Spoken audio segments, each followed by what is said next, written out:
Nationwide, we love to talk about the budget deficit. Here in Idaho, we love to talk about the budget surplus. On a personal level, Americans in general, they seem to hardly discuss their own finances at all. It's just part of our culture, different other places in the world.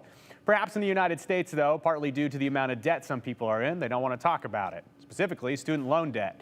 43 million people owe more than $1.6 trillion, and it's gotten so out of hand, the federal government is officially rolling out the Student Debt Relief Plan, the application out today, where qualifying borrowers can see up to $20,000 erased from their student loans. It's a massive financial break for some, while others say it's just unfair. Here's Andrew Bartline. Day one of the Student Debt Relief Plan. I'm excited about it if it all works out for me. Where Eric Guerra It took about 30 seconds. wasted no time applying for his share of the savings. After earning a law degree from the University of Idaho, Guerra finds himself in a hole. I'm around like 70 total, 70,000. Does feel like a lot kind of hanging over my head, but I don't know, I think it's worth it. Just gonna have to pay it off. But Guerra now expects to pay less. The Department of Education says anyone holding a federal student loan earning less than $125,000 a year will qualify for up to $10,000 in debt relief.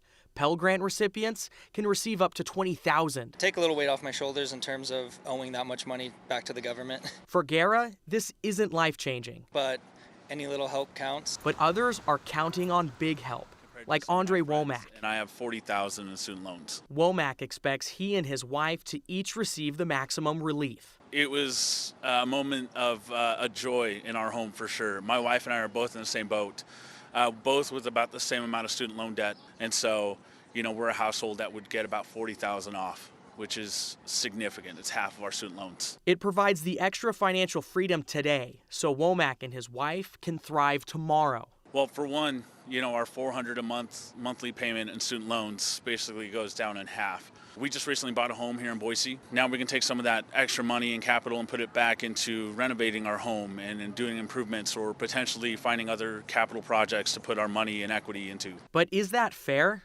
Take Joe Filicetti, for example. So I took out loans in undergrad. He worked hard to push himself through law school, paying his own bills along the way. I took some loans for law school and I paid them off right away. It took 1 year. I got a second job to do that. At the bottom line, it's a contract. Somebody signs a contract to take a loan for school, thinking they're going to make more money at the end of it.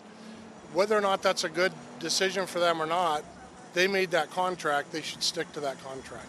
But the college students of today say you can't compare them to previous generations. I had parents that graduated college in the late 60s, early 70s, and they took out zero loans because they didn't have to. Yeah, my mom would always tell me the stories of how she worked a part-time job, left school with zero debt pretty much, was able to pay off an apartment and school. Their tuition was $1,700 for the year. My tuition was over $10,000 a year. I think it was closer to about $12,000 at Boise State. And there's no way with the cost of school that I would have been able to do that even while I was working full-time. Remember Filicetti? He's Guerra's boss. Well, I'm torn because I have a lot of friends that are younger that see this as great relief for them, and I understand that.